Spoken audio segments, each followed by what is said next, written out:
Você que está se preparando para sua prova teórica e está em busca das questões de primeiros socorros, do conteúdo que mais é cobrado na prova teórica, fica comigo até o final desse vídeo que eu vou te explicar e te contar todos os macetes, todas as dicas, todo o conteúdo que cai com maior frequência a respeito de primeiros socorros na prova teórica do Detran. Mas antes de eu começar esse vídeo, eu já vou pedir para você se inscrever aqui no nosso canal, ativar o sininho para você receber os vídeos novos e atualizados que são postados aqui todos os dias. Também deixar o teu joinha, deixar o teu like, deixar o teu comentário aqui embaixo da onde você está vendo esse vídeo, qual a sua cidade, qual o seu estado, se você é instrutor, se você é aluno, deixa aqui nos comentários que eu teria o maior prazer de ler e responder a todos vocês. Neste vídeo, vocês não têm todo o conteúdo que tem na apostila, vocês não têm todo o conteúdo abordado durante as aulas, vocês têm um resumão, uma revisão geral dos conteúdos e dos temas que mais são cobrados na prova teórica. E o primeiro, que ele pergunta com bastante frequência, é justamente o que são os primeiros socorros. Se perguntar para vocês o que são ou o que constitui os primeiros socorros, são procedimentos iniciais, cuidados imediatos e imprescindíveis. Esse é o primeiro item, caso pergunte a definição. Então, são procedimentos iniciais, cuidados imediatos e imprescindíveis que precisam ser prestados à vítima de acidente. O segundo, ele fala o seguinte: os motoristas devem conhecer noções de primeiros socorros para... Cuidem bastante com essa questão, porque vocês irão prestar um atendimento sim, mas é um atendimento inicial e temporário, que quase sempre será o quê? Sinalizar o local e chamar o socorro especializado. Nem sempre vocês terão condições de mexer com a vítima, de tentar amenizar o sofrimento da vítima, tá? Então, se perguntar o porquê de ter essas noções de primeiros socorros, é para prestar um atendimento inicial e temporário. E ele pode também perguntar o objetivo. O objetivo principal de quem presta os primeiros socorros é proteger a vida do acidentado e reduzir o seu sofrimento. É muito importante que durante o vídeo vocês vão fazendo as anotações dos itens mais importantes para ajudar vocês aí a fixar o conteúdo. Então, prestar o atendimento inicial e temporário, proteger a vida do acidentado e reduzir o seu sofrimento. Outras duas questões que podem cair: as finalidades dos primeiros socorros relacionados aos acidentes de trânsito estão abaixo descritas. Como eu mencionei para vocês, muitas das vezes, o fato de vocês sinalizarem o local e de acionar corretamente um serviço de emergência local já é prestar os primeiros socorros. Então, acionar corretamente um serviço de emergência local, que nós iremos ver mais na frente no vídeo. As finalidades dos primeiros socorros, novamente, relacionados aos acidentes de trânsito, estão abaixo descritas. Então, para que vai ser? Reduzir alguns riscos, prestar o auxílio inicial em um acidente de trânsito. Então, acionar corretamente um serviço de emergência local e reduzir alguns riscos, prestar o auxílio inicial em um acidente de trânsito. Anotem aí: acionar corretamente um serviço de emergência local e reduzir alguns riscos, prestar o auxílio inicial em um acidente de trânsito. Outro item bem importante e que também cai bastante na prova e também para o dia a dia de vocês é com relação à omissão de socorro. A omissão de socorro, ele é considerado um crime. Tem muitas questões que caem na prova falando sobre crime de trânsito e um deles é a omissão de socorro, ou seja, deixar o condutor envolvido em acidente com vítima de adotar providências de sinalização no local terá como punição. Então, ele vai ter uma multa 5 vezes. Essa multa 5 vezes é a multiplicação do valor em reais, e não necessariamente a quantidade de pontos. É uma infração de natureza gravíssima, com 7 pontos, e vai ter o valor em reais multiplicado por 5. E aí vai gerar, claro, a suspensão do direito de dirigir e o recolhimento do documento de habilitação. Se vocês quiserem pesquisar a fundo sobre isso, lá no artigo 176, que fala que deixar o condutor envolvido em acidente com vítima, de prestar ou providenciar socorro, de adotar providências podendo fazê-lo, de preservar o local e depois também de adotar as providências de remover o veículo do local. São infrações de natureza gravíssima, com 7 pontos, multa 5 vezes e a suspensão do direito de dirigir. Então, é muito importante vocês ficarem atentos, porque essa questão também cai bastante na prova. Então, omissão de socorro é considerado crime, infração gravíssima, com 7 pontos. Outros itens importantes a serem lembrados e que também podem cair na prova. Enquanto aguarda a chegada do resgate, a pessoa que assumiu o controle da situação pode colocar em prática algumas condutas de primeiros socorros. Uma delas é identificar os riscos para definir as ações. Então, identificar qual é o tipo de acidente, quantas vítimas, para poder, amenizar aí a situação. Quando verificamos pressão arterial elevada, devemos. Essa é uma coisa muito importante. Nem sempre é fácil, mas na medida do possível, tentar acalmar a vítima. No caso de desmaio, quais os procedimentos corretos? Caso eu pergunte para vocês, vocês irão deitar a vítima de costas em local ventilado, levantando as pernas em um nível um pouco superior ao restante do corpo. Em caso de desmaio, deitar a vítima de costas em local ventilado, levantando as pernas em nível um pouco superior ao restante do corpo. Com relação à sequência de ações dos primeiros socorros, dificilmente vai cair, mas é importante vocês lembrar de manter a calma, garantir a segurança fazendo a correta sinalização do local, na sequência pedir o socorro, controlar a situação, na medida do possível verificar a situação das vítimas e na sequência, realizar as ações necessárias. Tão importante quanto vocês saberem o que fazer, é muitíssimo importante vocês saber o que não fazer, tanto para a prova teórica quanto para o dia a dia de vocês. Primeiro, vocês não vão movimentar as vítimas, não irão transportar as vítimas, com exceção quando isso apresentar mais risco para a vítima. Por exemplo, tem o vazamento de combustível, iniciou um incêndio, aí sim, mas isso é uma exceção. Na maioria dos casos, se perguntar na prova, não movimentar a vítima. Não retirar jamais capacetes de motociclistas. Por quê? Movimentar a vítima ou retirar o capacete de motociclistas poderá causar lesão na medula.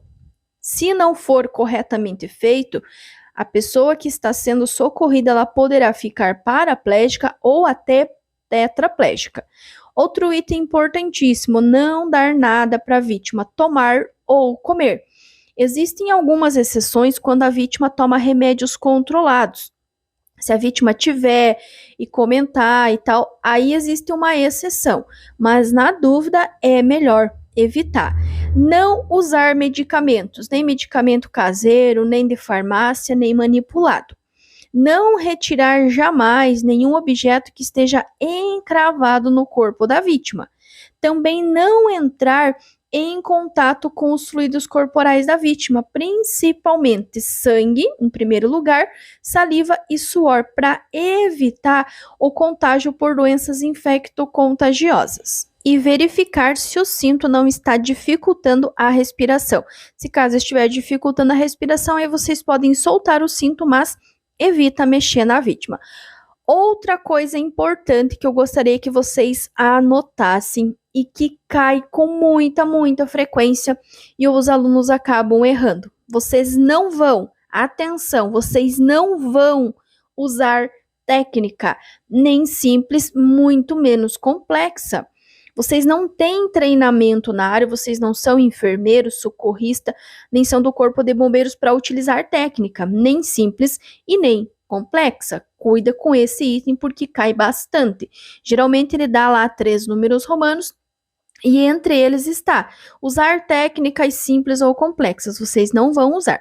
Outra coisa, tem uma outra questão que também tem números romanos e que fala em ligar a chave da ignição. Não vai ligar, ao contrário, vocês irão desligar a chave da ignição. Por quê? Se a chave estiver ligada, vai existir uma corrente elétrica. Se houver um vazamento de combustível, pode começar um incêndio e evoluir para uma explosão. Portanto, vocês irão desligar a chave da ignição. E vocês não vão utilizar nenhum tipo de técnica, nem simples, muito menos complexa. Em relação à sinalização, que é uma questão assim muito cobrada e que provavelmente vai cair para vocês na prova. Existe aí, para quem estiver acompanhando na apostila, ali pela página 102, 103, uma tabela de sinalização. Eu não gosto de decorar a tabela, porque você fica preso à tabela. Eu gosto de ensinar uma dica para vocês. Primeiro, vocês precisam identificar a velocidade da via, se era de dia, se era de noite, se era pista seca ou pista molhada. Por quê? Durante o dia, com tempo bom e com pista seca, vocês irão multiplicar a velocidade da via por 1. Por exemplo, se a via era de 100 km por hora, durante o dia, com tempo bom e com pista seca, 100 vezes 1 é 100. Agora, se for de noite, com chuva, neblina, garoa ou cerração, ou mesmo de dia tiver chuva, neblina, garoa ou cerração, fumaça, qualquer coisa que dificulte a visibilidade dos demais, vocês irão multiplicar a velocidade por 2. Aquele mesmo acidente que aconteceu numa via de 100 km por hora durante o dia, foi 100 passos. Agora, se for de noite, ou mesmo durante o dia estiver chovendo, 100 vezes 2. 100 vezes 2 é igual a 200. Então, anotem essa dica que é muito importante. Durante o dia, com tempo bom, com pista seca, velocidade vezes 1. Durante a noite ou mesmo durante o dia, se estiver chovendo, tiver neblina, garoa, cerração, fumaça, vocês vão multiplicar por 2. Outra coisa, ele nunca vai falar de metros, nem vai falar de passos curtos. Ou ele vai falar de passos, ou ele vai falar de passos longos. Ele nunca vai falar em metros. E se durante a contagem, durante a sinalização, vocês encontrarem uma curva, vocês irão recomeçar a contagem ao encontrar uma curva. Ou recomeçar a contagem, reiniciar a contagem a partir do término da curva. Então, encontrou uma curva, você vai começar toda a contagem de passos novamente. Quando você parar num acidente para fazer a sinalização, para ajudar as vítimas, lembrem-se, parar em local seguro, sinalizando esse procedimento. Parar em local seguro, sinalizando esse procedimento. Então, num acidente de trânsito, você irá parar em local seguro, sinalizando esse procedimento. Eu gosto, pessoal, de fazer essa repetição porque fica mais fácil para vocês gravar e também para vocês fazerem as anotações. Aqui eu coloquei um exemplo para vocês de um acidente que aconteceu durante o dia, então eram 13 horas. Notem que a pista estava seca e notem que a velocidade era de 100. 100 km por hora durante o dia, com tempo bom, com pista seca, vocês vão multiplicar por 1. 100 vezes 1 é 100. 100 passos longos. Notem, ele não vai falar de passos curtos e ele não vai falar de metros. Ou ele vai falar de passos ou ele vai falar de passos longos. Então, durante o dia, com tempo bom, com pista seca, velocidade que ele der na questão, vezes 1. 100 vezes 1, 100. Agora, se esse mesmo acidente acontecer de noite, ou mesmo durante o dia estiver chovendo, agora vocês vão multiplicar a velocidade por 2. Mesma coisa, 100 km por hora, só que agora é de noite. 100 vezes 2 é 200. Então, durante a noite, ou mesmo durante o dia com pista molhada, velocidade vezes 2. 100 vezes 2 é 200. 200 passos, ou passos longos, ou passos. Ele nunca vai falar em metros e ele nunca vai falar em passos curtos, ou passos longos. E se durante a sinalização vocês encontrarem uma curva, então ele fala que a pessoa estava contando 60 passos longos para sinalizar um acidente. Quando estava no passo 30, ele encontrou uma curva. E agora, o que ele deve fazer? Ele não vai somar, nem vai continuar. Ele vai iniciar novamente a contagem a partir do final da curva. Então, encontrou uma curva, vai iniciar novamente a contagem a partir do final da curva. Com relação aos telefones de emergência, esse é tão importante para a prova quanto para o dia a dia de vocês. Então, primeiro, 190, que é da Polícia Militar. 191, Polícia Rodoviária, que é a PRF. 192, que é do SAMU. 193, que é do Corpo de Bombeiros. Os dois mais cobrados é o 192, que é do SAMU, e o 193, que é do Corpo de Bombeiros. Então, 190, Polícia Militar, 191, Polícia Rodoviária Federal, PRF, 192, SAMU e 193, que é do Corpo de Bombeiros. Em alguns estados é comum eles perguntarem o significado da sigla SAMU, que significa Serviço de Atendimento Móvel de Urgência. Então, se no teu estado tiver essa questão, eles cobrarem o significado da sigla SAMU, que a gente pronuncia SAMU, é Serviço de Atendimento Móvel de Urgência. SAMU 192, Serviço de Atendimento Móvel de Urgência. Duas questões que caem bastante. Primeiro, como eu falei para vocês, é a respeito do Corpo de Bombeiros. Então, ele pode perguntar: na maioria das regiões do Brasil, quando se deseja acionar o resgate do Corpo de Bombeiros, deve-se telefonar para o número Corpo de Bombeiros 193. E existe outra questão que pode cair perguntando sobre vítimas presas nas ferragens. Para quem que vocês irão ligar? Então, diz assim: em uma avenida ocorre um acidente com vítimas presas nas ferragens. O serviço de atendimento às emergências mais indicado para ser acionado nesse tipo de situação é o Corpo de Bombeiros. Anotem aí: vítimas presas nas ferragens, 193, Corpo de Bombeiros, porque são eles quem têm treinamento e equipamento para remover as vítimas presas nas ferragens. Então, se falar de vítimas presas nas ferragens, 193, que é o Corpo de Bombeiros, que vai ter treinamento e equipamento para remover as vítimas presas nas ferragens. Outra questão que cai bastante, eles podem perguntar para vocês sobre a massagem cardíaca. Nós não vamos entrar em detalhes sobre o que é e tudo mais, porque dificilmente vai cair, dificilmente vocês irão conseguir fazer a massagem cardíaca. Mas se perguntar aí na prova para vocês, lembrem-se, se ele está falando em massagem cardíaca, ele já está contando que você vai fazer a massagem cardíaca, certo? O que ele quer saber é qual é a maneira. Então, será compressões torácicas de 100 a 120 por minuto. Então, se falar de massagem cardíaca, ele já está se referindo à massagem. Ele só quer saber qual é a maneira. Compressões torácicas de 100 a 120 por minuto. Convulsões. O que é uma convulsão? É uma contratura involuntária. O que você não vai fazer? Não tentar impedir os movimentos, não mexer jamais na boca da vítima, apenas protegê-la e afastar objetos que possam machucar. Sabe aquela história de tem que tirar a língua da vítima, senão ela vai enrolar, vai se afogar? Não vai.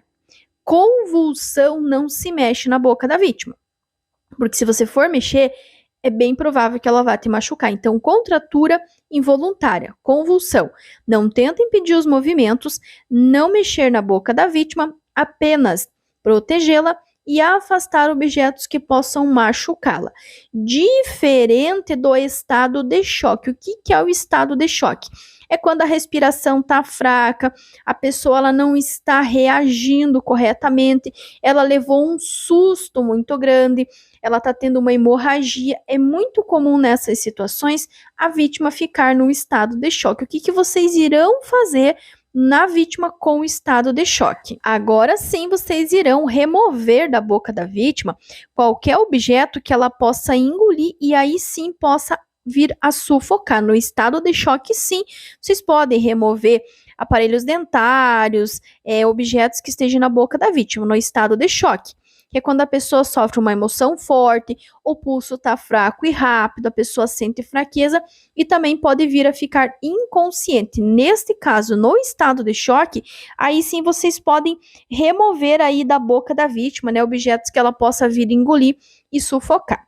Com relação às queimaduras, nós precisamos lembrar que elas terão 3 níveis com relação à sua gravidade. Então, o primeiro grau é aquela camada superficial, tem um pouquinho de dor no local e um pouquinho de vermelhidão.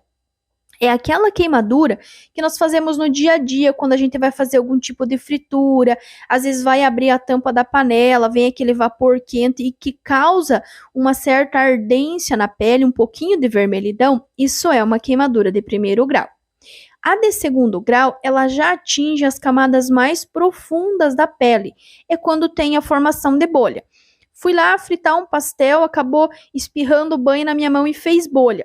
Fez bolha, por menor que seja uma, duas ou quantas forem, é uma queimadura de segundo grau. Então, primeiro grau, só vermelhidão. Segundo grau, tem bolha. Seja uma, seja mais, seja pequena ou seja grande, mas tem bolha, é de segundo grau. A de terceiro grau é quando ocorre a destruição da pele e tecidos, podendo atingir até os ossos. Então, o terceiro grau, ele literalmente queima a pele, podendo atingir até os ossos. Em casos de queimadura, vocês não vão utilizar nenhum tipo de receitinha caseira, nenhum tipo de pomada, seja de farmácia caseiro ou manipulado. Vocês irão utilizar água, gaze e pano limpo somente. E outra coisa bem importante também, vocês não vão retirar nada que esteja grudado ou colado no corpo da vítima. A pessoa sofreu lá uma queimadura, a roupa derreteu e está grudada na pele. Vocês não vão remover. Vocês vão por cima disso passar uma água, colocar uma gaze, colocar um sorinho fisiológico, mas vocês não vão jamais remover nada que esteja grudado ou que esteja encravado no corpo da vítima, porque isso pode trazer muitas consequências. Com relação à hemorragia, nós vamos ter 2 casos. Ela pode ser interna, é quando acontece dentro, ou externa, quando acontece fora. Externa é quando tem a presença do sangue, tá? A interna, ela pode acontecer nos órgãos internos, como, por exemplo, no pulmão, no baço, entre outros, naqueles órgãos que são mais sensíveis. Quais que são as características de uma hemorragia interna? Pele fria, pálida, tontura e pulso rápido. Isso são os sintomas da hemorragia interna, quando não se tem a presença de sangue. Já a externa é quando tem a presença de sangue, tem o sangue aparente. Pode ser por um corte, pode ser por uma amputação, pode ser um sangramento no nariz, pode ter sido um corte, pode ter sido uma fratura exposta. Aí vai ter a presença do sangue. Na externa, tem a presença de sangue. Evitem o contato com os fluidos corporais da vítima, principalmente sangue, porque o sangue ele pode transmitir doenças infecto-contagiosas. Então, é importante, antes de vocês prestarem o socorro, tentarem ajudar a vítima, é vocês preservarem a vida de vocês. Então, não entrar em contato com os fluidos corporais da vítima, principalmente em relação ao sangue. Então, improvisa, se não tiver uma luva descartável, utiliza uma sacolinha plástica, um saquinho plástico, mas evita entrar em contato com o sangue das vítimas. Então, hemorragia interna acontece nos órgãos internos, a pessoa vai ter pele fria, pálida, tontura e o pulso rápido, e a externa é quando tem a presença de sangue aparente. Pode ser por um corte, por uma amputação, pode ser por uma fratura exposta. É quando tem a presença visível, aparente de sangue. Com relação à fratura, também nós vamos ter duas. Primeiro, a aberta, que é quando o osso ele quebra e rompe a pele. Na fratura aberta, nós vamos ter aí a presença da hemorragia externa. Já na fratura fechada, o osso ele quebra, ele fica todo quebradinho, mas ele não sai da pele, ele não rompe a pele. Importante para a prova, jamais tentar colocar o osso no lugar. Vocês não vão mexer no osso. Se precisar imobilizar, vocês irão imobilizar do jeito que estiver. Não vai tentar arrumar, tentar colocar o osso no lugar. Então, fratura aberta, quando o osso quebra e rompe a pele, vai ter a presença da hemorragia externa, presença de sangue, e a fechada é quando o osso quebra, mas ele não chega a romper a pele, então não tem a presença de sangue. E no caso de fratura, tanto aberta quanto fechada, jamais tentar colocar o osso no lugar. Vocês irão imobilizar, se necessário, do jeitinho que estiver. Jamais, em hipótese alguma, tentar colocar nenhum osso no lugar. E se tiver qualquer objeto encravado aí nessa fratura, também vocês não vão tirar, não vão remover. É muito comum ter caco de vidro, vocês não vão tirar, vocês não vão remover. Se precisar, como eu falei, se precisar fazer o atendimento à vítima, precisar imobilizar, vocês vão cuidar, mas vão imobilizar do jeito que estiver, não vão tirar nada, nada que esteja encravado no corpo da vítima ou que esteja colado no corpo da vítima. Esses são basicamente e resumidamente os itens mais cobrados durante a prova. E agora a gente vai fazer uma revisãozinha geral aí para fixar o que nós acabamos de ver. Então, primeiro, atendimento inicial e temporário, tá? Vocês vão proteger a vida do acidentado. Atendimento inicial e temporário. Proteger a vida do acidentado, amenizar o seu sofrimento. Vocês não irão utilizar nenhum tipo de técnica, nem simples e nem complexa. E outro item importantíssimo, não irão agir por instinto. Tem uma questão também que cai lá com 3 números romanos e num deles está agir por instinto. Não vão agir por instinto. Lembrem-se que são vidas, vocês estão tratando de vidas. E se vocês não fizerem corretamente aí os procedimentos, vocês podem trazer consequências gravíssimas e irreversíveis. Portanto, não vai usar técnica, nem simples, nem complexa, nem vai agir por instinto. Não prestar socorro é crime, ou não socorrer a vítima é crime. Não movimentar as vítimas, não retirar capacetes de motociclistas, como eu mencionei, para evitar o rompimento da medula, porque a vítima ela pode ter tido uma fratura na coluna vertebral, mas ele não chegou a romper a medula.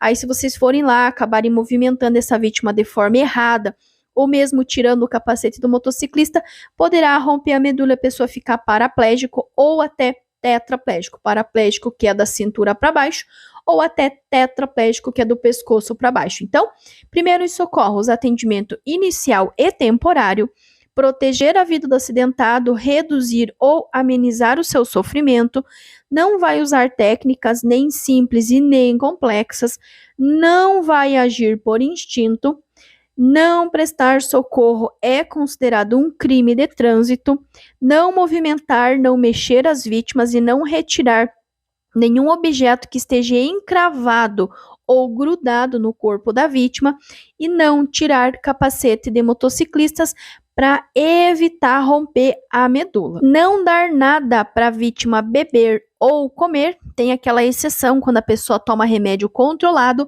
mas na dúvida é melhor evitar. Não usar remédio, seja caseiro, de farmácia ou manipulado, não usar nenhum tipo de receitinha caseira, principalmente quando a gente fala em queimaduras. É muito comum todo mundo ter uma receita, mas não pode, não usa. Não retirar nenhum objeto que esteja encravado no corpo da vítima ou colado no corpo da vítima. E não entrar em contato com os fluidos corporais das vítimas, principalmente o sangue, para evitar doenças infecto-contagiosas. Lembrem-se de usar apenas água, gaze ou pano limpo. E tem duas questões que ele também pode mencionar: o gelo ou soro fisiológico.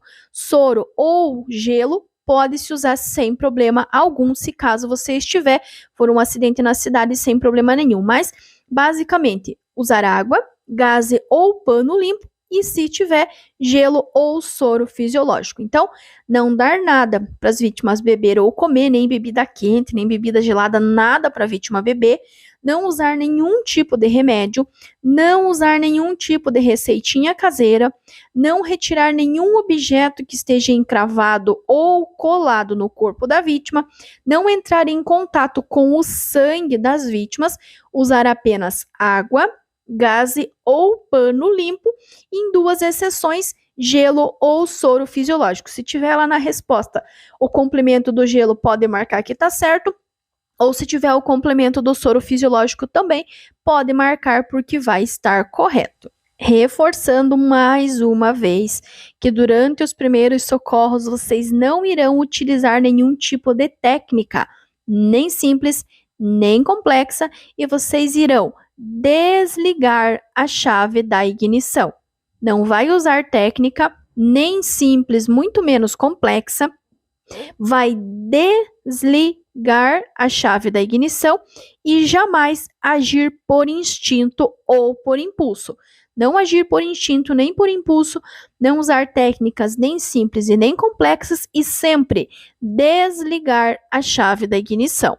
E na matéria de primeiros socorros também podem cair aquelas palavrinhas-chaves do errado, principalmente do exceto, incorreto ou o que não se deve fazer. É muito importante cuidar. Por quê? Se tiver a presença da palavra errado, exceto, incorreto, que não se deve fazer, é aquela questão que vocês têm 4 alternativas, 3 estão certas e uma está errada. Diferente das outras, que tem 4, 3 estão erradas e uma está correta, eles querem que marque a correta. Quando tiver essas palavras errado, exceto, incorreto, o que não se deve fazer é a atitude errada, é a atitude incorreta, é a atitude que vai trazer risco à vida da pessoa que vocês estão socorrendo. Então, vai ter as 4 alternativas, só que 3 estão certas, 3 são atitudes corretas, e uma é a atitude errada, é a atitude que vai colocar a vida da pessoa em mais risco do que ela já se encontra. Então, quando tiver errado, exceto, incorreto, o que não se deve fazer, vocês vão marcar a alternativa errada, o que vocês não vão fazer, o que vai prejudicar a vida da pessoa que vocês estão socorrendo. Então, cuide. Errado, exceto, incorreto, o que não se deve fazer. Vão ter 4 alternativas, 3 estarão certas, então isso fica um pouquinho confuso, porque você vai ler uma tá certa, vai ler 2 também tá certa, vai ler 3 também tá certa. Realmente é assim. 3 estarão certas e uma vai estar errada. Ele quer que você marque exatamente essa alternativa que está errada. Aqui eu coloquei uma questão para vocês que têm a presença da palavra exceto. São sinais e sintomas do estado de choque. O que nós vimos lá do estado de choque? É quando a pessoa tem palidez, o pulso está fraco, entre outros. Então, o exceto é o errado, é o incorreto, é o que ela não vai ter. O estado de choque é quando ela passou por uma situação muito forte, ela ficou travada, ela ficou paralisada, ela está literalmente em choque. O que ela não vai ter? O exceto é o que ela não vai ter. O que ela não vai ter? Não vai ter pressão alta e não vai ter respiração normal, muito pelo contrário. Ela vai ter pressão baixa, a respiração vai estar fraca, ela vai ter palidez, entre outros. Então, tem a palavra exceto, errado, incorreto, é a alternativa errada, é a alternativa negativa, é o que vocês não vão fazer, é o que a vítima não vai ter, é o que a vítima não vai apresentar. Nesse caso, no estado de choque, a vítima não vai ter pressão alta e respiração normal, exceto é o que ela não vai ter, nem pressão alta e nem respiração normal. Aqui eu coloquei para vocês com relação, se perguntar, né, condutor ou se envolver em acidente com vítima e deixar de prestar socorro à vítima podendo fazê-lo. Não quer dizer que se você se envolveu num acidente e você também está machucado, que você vai ter que sair e vai ter que prestar o socorro, não. É podendo fazê-lo. Se você não fizer, é uma infração e também um crime de trânsito. Então, se você não prestar socorro à vítima podendo fazê-lo, se você tem condições de fazer e você não fizer, você vai cometer uma infração e também um crime de trânsito. Eu coloquei para vocês também o exemplo da questão que fala do soro fisiológico. Então diz assim: no caso de vítimas com ferimentos leves, o que você deve fazer até encaminhá-las ao médico ou hospital? Limpar o ferimento com água ou soro fisiológico. Como eu falei, é uma exceção. A maioria das questões ele vai falar apenas da água, da gaze e do pano limpo. Mas essa é uma exceção aonde ele vai acrescentar o soro fisiológico. Então, limpar o ferimento com água limpa ou soro fisiológico. Mas em 90% dos casos ele vai falar em água, gaze ou pano limpo. Ou então, limpar o ferimento com água limpa ou soro fisiológico. Reforçando mais uma vez que vocês não vão retirar nenhum objeto que esteja encravado ou que esteja colado no corpo das vítimas. Esses são, então, alguns conteúdos, algumas questões que vocês poderão ver aí na prova de primeiros socorros de vocês, algumas dicas, alguns macetes aí, principalmente com relação à sinalização e com relação aos telefones de emergência, que são um dos temas mais cobrados na prova teórica. Então, gratidão a todos vocês que assistiram esse vídeo até aqui. Espero que vocês tenham gostado, que vocês tenham entendido, que esse vídeo possa complementar o que vocês estão estudando, o que vocês estão aprendendo aí no CFC de vocês. Gratidão por todos vocês que assistiram, gratidão também pelo carinho de todas as mensagens que eu tenho recebido aqui, gratidão pela vida dos mais de 17 mil inscritos aqui no canal, que o Senhor Deus possa vir abençoar grande e poderosamente a vida de todos vocês, que Ele possa realizar todos os sonhos, todos os projetos aí que vocês desejam, e que Ele possa abençoar que vocês consigam obter a aprovação na prova teórica, que, como eu sempre falo, para alguns é muito fácil, mas para alguns existe uma certa dificuldade. E é por isso que eu estou aqui, para na medida do possível poder complementar, poder acrescentar, poder auxiliar vocês aí nessa etapa tão importante e tão fundamental que é o teórico. Então, gratidão a todos vocês, um abraço muito carinhoso, muito apertado, um beijo no coração de todos vocês e continue acompanhando. Se você ainda não se inscreveu, se inscreve, ativa o sininho, deixa teu joinha, teu like, teu comentário, para você poder acompanhar os conteúdos que são postados aqui diariamente. Fiquem com Deus e até o próximo vídeo.